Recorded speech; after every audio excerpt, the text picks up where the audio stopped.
السلام علیکم ناظرین، آج ہم بات کرنا چاہ رہے ہیں کولوریکٹل کینسر پہ، بڑی آنت اور پخانے کے راستے کے سرطان۔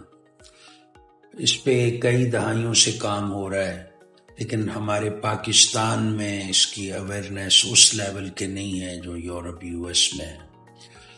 تو میں اس پہ بات کرنا چاہتا ہوں کہ اس کی علامات کیا ہیں، یہ کن لوگوں میں ہوتا ہے اور کیوں ہوتا ہے اور کیسے ہم تشخیص کر سکتے ہیں۔ پہلے تو علامات کی بات کر لیتے ہیں کہ پیشنٹس کو بلیڈنگ ہوتی ہے، پخانے کے راستے سے بلیڈنگ پر ریکٹم اسے ہم کہتے ہیں، یا پینفل ڈیفیکیشن کے جو اسپیشلی ریکٹل میں اگر گاڈ فاربڈ سرطان یا کینسر ہو تو جب وہ پخانہ کرتے ہیں تو درد ہوتا ہے یہ ریکٹم میں۔ کولن میں اگر ہو شروع کے حصے میں تو اس میں obstruction کے فیچرز آتے ہیں کہ پخانہ پاس نہیں ہو رہا۔ اگر اس سے اوپر چلے جائیں جسے ہم ٹرانسورس اور ہیپیٹک فلیکچر یہ انیٹمی ہے اس میں ہو تو پیشنٹ ویکنیس اور انیمیا، جسم میں خون کی کمی کے ساتھ پریزنٹ ہوتے ہیں۔ بلیڈنگ نہیں ہو رہی ہوتی، وہ صرف یہ علامات ہوتی کہ میں کمزور ہوں، اور اگر آپ انہیں ایگزامن کریں تو وہ انیمک ہوتے ہیں، لیب کا ٹیسٹ کریں تو اس میں خون کی کمی ہوتی ہے۔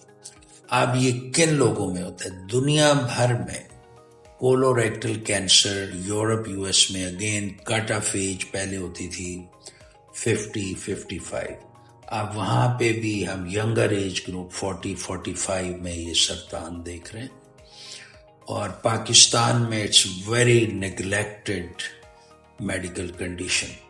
پیشنٹ اس وقت آتے ہیں جب بہت سارا کینسر پھیلا ہوتا ہے، آخری سٹیج ہوتی ہے۔ تو یہ کن لوگوں میں کامن ہے؟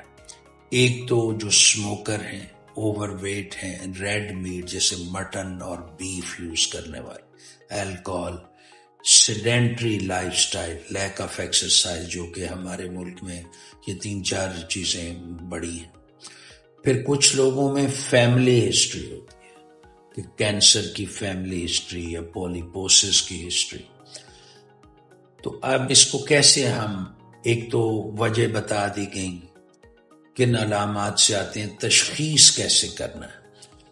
تشخیص سے زیادہ اس میں بات کرنا چاہوں گا اس کی سکریننگ کیسے کرنی ہے کہ لوگوں کو اس سے بچانا کیسے ہے۔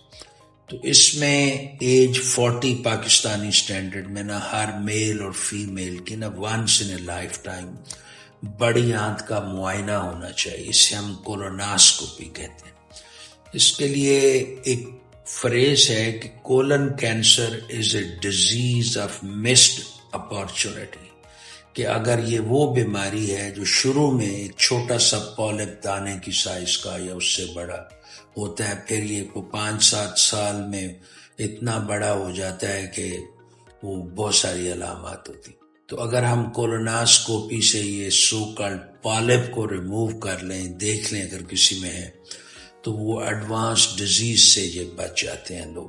تو اس کی بڑی ساری اویئرنیس کی ضرورت ہے کہ بڑی آنت کا معائنہ once in a lifetime average لوگوں میں، اور جن لوگوں میں فیملی ہسٹری ہے، جن کے پیرنٹس یا سبلنگز میں کسی کو تشخیص ہوا ہے، تو ان کا تو ان مائی ججمنٹ نیو گائیڈ لائنز میں ایج ایون 35-40 سے ون ٹائم یہ کولوناسکوپی ہونی چاہیے۔ آپ دیکھیے یہ وہ ڈیزیز ہے، اگر یہ مس ہو جائے تو یہ پھر پروگریس کرتی ہے۔ پہلے کولن بڑی آنت تک محدود رہتی ہے، اس کے بعد ایک ہم ورڈ یوز کرتے ہیں مٹاسٹسیز، کہ یہ جسم کے باقی جو اعضاء ہیں ان میں چلی جاتی ہے۔ تو اس کے بعد it's a very painful situation کہ ایک ایسی بیماری جو ارلی تشخیص ہو جاتی، جو بالکل اس کا روک تھام تھا، and you end up in a situation where there is no cure, it's just palliative کہ آپ تھوڑی سپورٹ کرتے ہیں۔ تو اس میں میرا میسج یہی ہے کہ ایک تو healthy lifestyle, eat less, walk more, smoking بند کریں، الکوہول، ڈائبٹیز ہے تو اس کو کنٹرول کریں۔ اگر آپ کی فیملی ہسٹری ہے تو آپ کو اور اس کے بارے میں سینسٹیو ہونے کی ضرورت ہے. اور سب سے بڑا آج کا میسج یہ ہے کہ ایج 40 آنورڈ ہر شخص کو ایک دفعہ بڑی آنت کا معائنہ کرانا ضروری ہے. میں امید کرتا ہوں کہ ناظرین اس کے بارے میں تھوڑا سا اپنا رویہ بدلیں گے اور تشخیص کے لیے یا اسکریننگ کے لیے اپنے لوکل ایکسپرٹ سے رابطے میں رہیں گے. السلام علیکم اینڈ بیسٹ وشز.